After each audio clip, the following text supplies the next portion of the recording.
Bismillahirrahmanirrahim. Today's topic of discussion is growth adaptations, cellular injury and cellular death. Start करते हैं। सबसे पहला important concept है cellular adaptations. Cellular adaptations are the reversible changes. जब भी cell के ऊपर कोई स्ट्रेस आता है, चाहे वो स्ट्रेस बढ़ रहा है या कम हो रहा है या स्ट्रेस में चेंज आ रहा है, तो उसकी वजह से जो रिवर्सिबल चेंजेस होती है, these are called growth adaptation या सेलुलर अडाप्टेशन कहते हैं। अब ये जो सेलुलर अडेप्टेशंस होती है, ये इनको दो कैटेगरीज में डिवाइड करेंगे। एक होती है फिजियोलॉजिकल होती है और दूसरी होती है पैथोलॉजिकल होती है। फिजियोलॉजिकल में एग्जांपल आप दे सकते हो, ड्यूरिंग प्रेगनेंसी यूट्रस के अंदर हाइपरट्रॉफी और हाइपरप्लेजिया होता है। और पैथोलॉजिकल के अंदर आप एग्जांपल दे सकते हो कि अगर किसी पेशेंट को सिस्टेमिक हाइपरटेंशन है तो उसकी वजह से लेफ़्ट वेंट्रिकल की हाइपरट्रॉफी हो जाएगी, लेफ़्ट वेंट्रिकल की हाइपरट्रॉफी हो जाएगी। क्लियर? तो ये आपने रट्टा मार लेना है। एक और बात याद रख लेना कि अगर कोई स्ट्रेस सीवियर स्ट्रेस हो या परसिस्टेंट स्ट्रेस हो, मतलब स्ट्रेस ज़्यादा सीवियर है या परसिस्टेंट स्ट्रेस है, तो उसकी वजह से जो अडाप्टेशंस है वो सही से नहीं हो पाती, जिसकी वजह से सेल इंजरी हो जाएगी। फॉर एग्जांपल, अगर किसी पेशेंट को हाइपरटेंशन है तो लेफ़्ट वेंट्रिकल की हाइपरट्रॉफी हो जाएगी। जब लेफ़्ट वेंट्रिकल की हाइपरट्रॉफी हो जाएगी तो फिर क्या होगा, जो मायोकार्डियल ब्लड फ्लो है वो कम हो जाएगा, जिसकी वजह से मायोकार्डियल इस्कीमिया या एमआई हो जाएगा और फाइनली हार्ट फेल हो जाएगा। क्लियर? तो सबसे पहले अडाप्टेशन स्टार्ट करते हैं, वो है हाइपरट्रॉफी और हाइपरप्लेजिया। अब हाइपरप्लेजिया के अंदर सेल का नंबर बढ़ता है, हाइपरट्रॉफी के अंदर सेल का साइज़ बढ़ता है। अब सेल के साइज़ या नंबर बढ़ने से अल्टीमेटली ऑर्गन का साइज़ बढ़ जाएगा। क्लियर?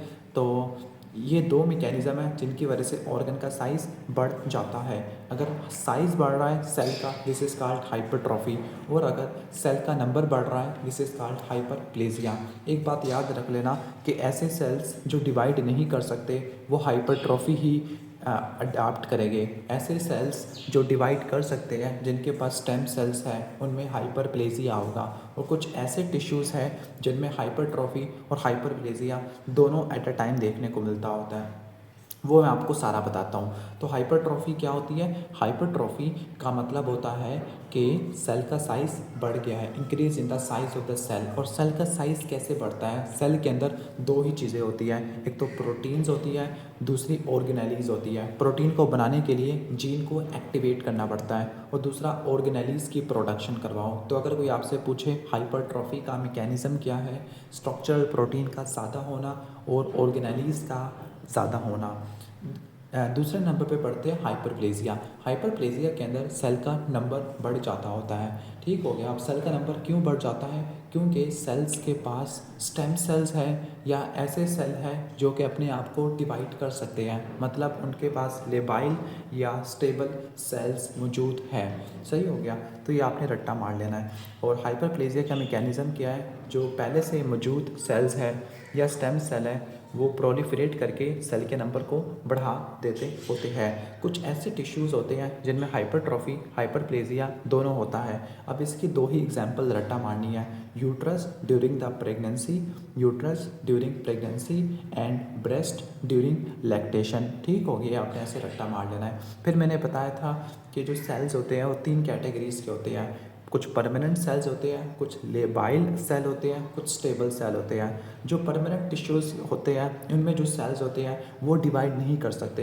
अब परमानेंट टिश्यूज़ में एग्जांपल है कार्डिक मसल, स्केलेटल मसल और नर्व्स। अब ये डीजनरेट नहीं कर सकते, मतलब इनमें से सिर्फ हाइपरट्रॉफी होगी। फॉर एग्जांपल हार्ट में क्या होगी? कार्डिक हाइपरट्रॉफी होगी। लेकिन अगर लेफ्ट वेंट्रिकल की हाइपरट्रॉफी ज़्यादा होगी तो फिर क्या होगा? मायोकार्डियल इंजरी होगी, इस्कीमिया, एमआई, हार्ट फेलियर हो जाएगा। सही हो गया? तो जब हाइपरटेंशन होगी तो हार्ट में हाइपरप्लेजिया नहीं होगा बल्कि हाइपर ट्रॉफी होगी। अगर स्केलेटल मसल में इंजरी होती है तो फाइब्रोसिस हो जाएगी, हाइपरप्लेजिया नहीं देखने को मिलेगा। अब मैंने आपको बताया था कि जो हाइपरप्लेजिया है उसको दो कैटेगरी में डिवाइड करनी है, फिजियोलॉजिकल और पैथोलॉजिकल। जो फिजियोलॉजिकल हाइपरप्लेजिया है, सही हो गया, फिजियोलॉजिकल का मतलब है कि वो कैंसर नहीं कर पाता होता।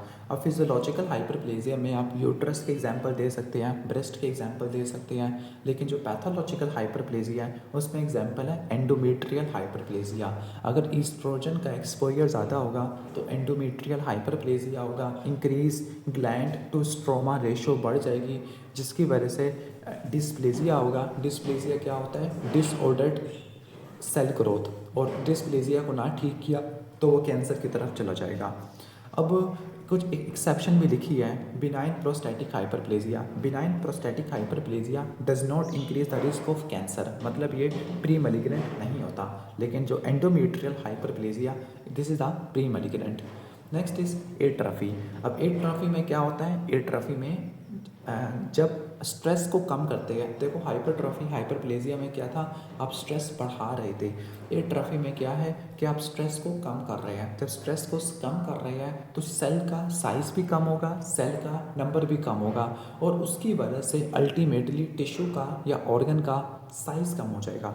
तो अगर स्ट्रेस आपने कम किया, फॉर एग्जांपल हार्मोनल स्टिमुलेशन कम कर दिया है, आफ्टर प्रेगनेंसी ईस्ट्रोजन प्रोजेस्टेरोन नहीं होते तो यूट्रस की एट्रफी हो जाती है। डिसयूज़, किसी की हड्डी टूट गई है तो उसको प्लास्टर वगैरह लगाया, लेकिन अब वो प्लास्टर लगाने की वजह से डिसयूज़ एट्रफी हो जाएगी।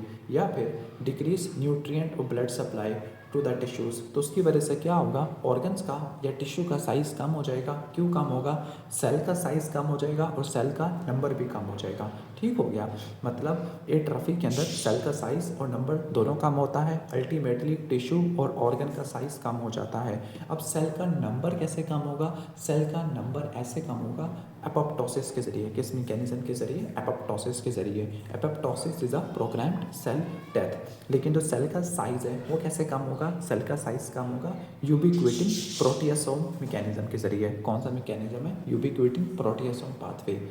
और दूसरा पाथवे है ऑटोफेजी, सेल अपने ही कंपोनेंट को खाना शुरू कर देगा।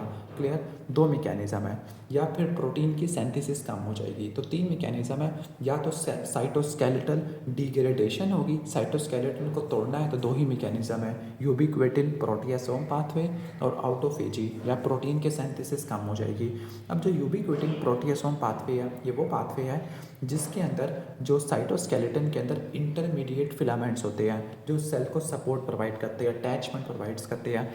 ये जो इंटरमीडिएट फिलामेंट है पहले एक प्रोटीन के साथ टैग्ड हो जाएंगे, दिस इज कॉल्ड यूबिक्विटिन, फिर इसको डिस्ट्रॉय कर देगा प्रोटियासोम।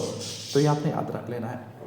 इसके बाद है कि जो आपका आउटोफेजी होती है, आउटोफेजी में क्या मैकेनिज्म है? आउटोफेजी में क्या होता है कि आउटोफेजिक वैक्यूल्स क्रिएट होते हैं, मतलब जिस चीज़ को खाना है पहले उसका वैक्यूल में कन्वर्ट कर दो।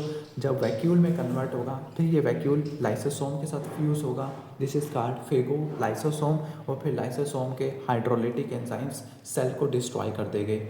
इसके बाद है मेटाप्लेजिया। मेटाप्लेजिया में क्या होगा? देखो हाइपरप्लेजिया के अंदर आप स्ट्रेस को बढ़ा रहे थे, एट्रफी के अंदर सेल के ऊपर स्ट्रेस को कम कर रहे थे, मेटाप्लेजिया में आप सेल के स्ट्रेस को चेंज कर रहे हैं। अब मेटाप्लेजिया के अंदर क्या होता है कि एक सेल दूसरे सेल में डिफ्रेंशिएट हो जाता है, कन्वर्ट हो जाता है, ठीक है, यानी सेल की टाइप ही चेंज हो जाती है, this is called metaplasia. Clear? Metaplasia में ये है कि एक सेल दूसरे सेल में कन्वर्ट हो जाएगा। अब ये जो मेटाप्लेजिया है ये एपिथेलियल मेटाप्लेजिया भी हो सकता है या मेसेनकाइमल मेटाप्लेजिया भी हो सकता है। एपिथेलियल मेटाप्लेजिया के अंदर एक एपिथेलियम दूसरी एपिथेलियम में कन्वर्ट हो जाती है ताकि वो न्यू स्ट्रेस को बर्दाश्त कर सके। मेसेनकाइमल के अंदर एक कनेक्टिव टिश्यू के सेल दूसरे कनेक्टिव टिश्यू के अंदर कन्वर्ट हो जाती है। मैं इसकी टिपिकल एग्जांपल देता हूँ। असल में होता क्या है, जब भी कोई न्यू स्ट्रेस आता है तो फिर जो स्टेम सेल्स होते हैं उनकी रीप्रोग्रामिंग होती है। रीप्रोग्रामिंग ऐसे कि जो इन्होंने ओरिजिनल सेल्स बनाने थे वो नहीं बनाए गए, बल्कि वो कोई और सेल बनाना शुरू कर देंगे। ऐसे सेल या टिश्यू बनाएगा जो कि न्यू स्ट्रेस को बर्दाश्त कर सके। अब इसकी टिपिकल एग्जांपल है बैरेट इसोफेगस। बैरेट इसोफेगस में ये होता है कि जब किसी पेशेंट को क्रोनिक गर्ड होता है, जब क्रोनिक गर्ड होता है तो जो इसोफेगस की एपिथेलियम है जो कि स्ट्रेटिफाइड स्क्विमस नॉन कॉर्निफाइड एपिथेलियम है वो कन्वर्ट हो जाती है इंटेस्टाइनल एपिथेलियम से, जो कि सिंपल कलमनर एपिथेलियम होती है जिसमें गोबलेट सेल्स होते हैं। This is called intestinal metaplasia और बैरेट इसोफेगस। एक और एग्जांपल होती है वो है टोबैको स्मोकिंग वाली। टोबैको स्मोकिंग में ये होता है कि रिस्पायरेटरी ट्रैक के अंदर जब भी कोई टोबैको स्मोक के पार्टिकल्स होते हैं तो इस पर रिस्पायरेटरी एपिथेलियम जो कि सूडो स्ट्रेटिफाइड सिलिएटेड एपिथेलियम होती है वो रिप्लेस हो जाती है स्ट्रेटिफाइड स्क्वेमस एपिथेलियम से। ठीक हो गया। और वंस अगेन अगर आपने इन कंडीशन को ना ठीक किया, मेटाप्लेजिया को ना ठीक किया, तो वो किस में कन्वर्ट हो जाएगा? मेटाप्लेजिया कन्वर्ट हो जाएगा डिस्प्लेजिया में, और अगर डिस्प्लेजिया को ना ठीक किया तो वो कैंसर में कन्वर्ट हो जाएगा। तो एक बात तो समझ आ गई है कि डिस्प्लेजिया किन दो पाथवे से हो सकता है। नंबर 1 परसिस्टेंट हाइपरप्लेजिया की वजह से या फिर मेटाप्लेजिया की वजह से। तो उम्मीद है कि समझ आ गया होगा। तो ये सारा बताया था कि इसोफेगस के epithelium stratified squamous non cornified epithelium है जो कि फूड बोलस को बर्दाश्त करने के लिए होती है। लेकिन अगर किसी पेशेंट को गर्ड होता है, गैस्ट्रोइसोफेगल रिफ्लक्स डिजीज़ होता है, जो स्टोमक का एसिड है वो इसोफेगस में जाएगा और ये एपिथेलियम इंटेस्टाइनल एपिथेलियम में कन्वर्ट हो जाती है जो कि एसिड को बर्दाश्त कर सकती है। मेटाप्लेजिया का मैकेनिज्म होता है reprogramming of stem cells. Reprogramming of stem cell की रीप्रोग्रामिंग हो गई है जो कि न्यू सेल प्रोड्यूस करना शुरू कर दिया है। एक बात रट्टा मार लेना कि मेटाप्लेजिया भी रिवर्सिबल होता है, डिस्प्लेजिया भी रिवर्सिबल होता है, लेकिन mild to moderate dysplasia reversible होता है। लेकिन अगर सीवियर डिस्प्लेजिया हो जाए तो वो रिवर्सिबल नहीं होता। तो मेटाप्लेजिया भी रिवर्सिबल होता है, मतलब अगर आप स्ट्रेस को हटा दोगे तो ये रिवर्स हो जाएगा। फॉर एग्जांपल कि अगर आप गर्ड को ठीक करोगे तो पैरेट इसोफेगस ठीक हो जाएगा, लेकिन अगर परसिस्टेंट स्ट्रेस अप्लाई होता रहेगा तो ये मेटाप्लेजिया डिस्प्लेजिया में कन्वर्ट होगा। अगर डिस्प्लेजिया माइल्ड टू मॉडरेट है तो वो रिवर्सिबल है, लेकिन अगर डिस्प्लेजिया सीवियर हो गया तो फिर वो कैंसर में कन्वर्ट हो जाएगा। सही हो गया। दैट इज़ वाई कि अगर पेशेंट को पैरेट इसोफेगस हो तो इसोफेगस का एडिनोकार्सिनोमा हो जाएगा जो कि लोअर 1/3 में होता है, जबकि स्मोकिंग की एक्लेजिया कार्डिया की वजह से स्क्वेमस सेल कैंसर होता है। अब इसकी notable exception is always there कि हर मेटाप्लेजिया कैंसर नहीं करवाता। फॉर एग्जांपल एक ब्रेस्ट का होता है apocrine metaplasia, these are the fibrocystic disease, मतलब ये जिनको लंपी बम्पी ब्रेस्ट भी कहते हैं, तो ये फाइब्रोसिस्टिक डिजीज़ होती है। अब ये जो डिजीज़ होती है ये बिनाइन होती है, ये कैंसर नहीं करवाती होती। अगर किसी पेशेंट को विटामिन ए की डेफिशिएंसी हो गई है तो उसकी वजह से जो मेटाप्लेजिया होता है, this is called squamous metaplasia of conjunctiva which can result in Bitot's spots, जो कि विटामिन ए डेफिशिएंसी में देखने को मिलते हैं। सही हो गया। तो ये बात रट्टा मार लेना कि जो विटामिन ए है वो एपिथेलियल सेल्स की डिफ्रेंसिएशन करवाता है। For example conjunctiva covering the I, clear. लेकिन अगर विटामिन ए की डेफिशिएंसी है तो जो थिन स्क्वेमस एपिथेलियम थी कंजक्टिवा की वो कन्वर्ट हो जाती है स्ट्रेटिफाइड स्क्वेमस कॉर्निफाइड एपिथेलियम में। दिस इज कॉल्ड केराटोमलेशिया, क्योंकि इससे कॉर्निया डिजेनरेट हो जाएगा। ठीक हो गया, क्लियर। और जो स्पॉट्स बनते हैं दिस आर कॉल्ड बाइटोट स्पॉट्स। अब जो मेटाप्लेजिया होता है वो मेसेनकाइमल या कनेक्टिव टिश्यू में भी होता है। इसकी टिपिकल एग्जांपल है मायोसाइटस ओसिफिकेंस। फॉर एग्जांपल किसी मसल को ट्रॉमा हुआ, ट्रॉमा की वजह से हीमाटोमा बना, हीमाटोमा की वजह से बोन कैल्सीफाई होगी।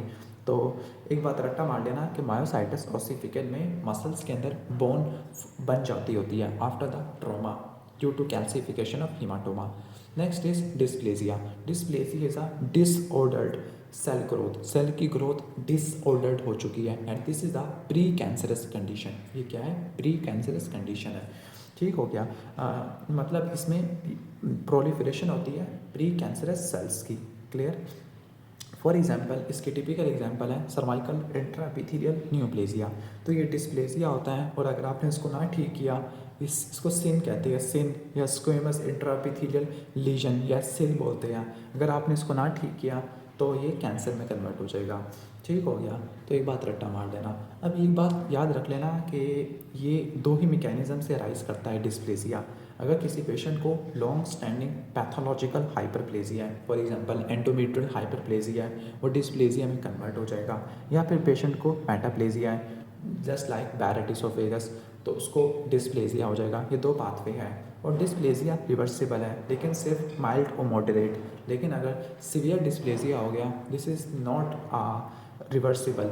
जो माइल्ड टू मॉडरेट डिस्प्लेजिया है, माइल्ड टू मॉडरेट डिस्प्लेजिया का मतलब है कि जो डिस्प्लेजिया है ये एंटायर थिकनेस ऑफ एपिथेलियम को इन्वॉल्व नहीं करते। फॉर एग्जांपल जो माइल्ड डिस्प्लेजिया है वो लोअर 1/3 को इन्वॉल्व करता है, जो मॉडरेट डिस्प्लेजिया है वो लोअर टू थर्ड को इन्वॉल्व करता है। जो सीवियर डिस्प्लेजिया है वो less than whole of the epithelium को इन्वॉल्व करता है। फिर अगर कार्सिनोमा इन साइटू हो जाए या फिर इन्वेसिव कैंसर आ जाए। सही हो गया, तो उम्मीद है कि समझ आ गया होगा।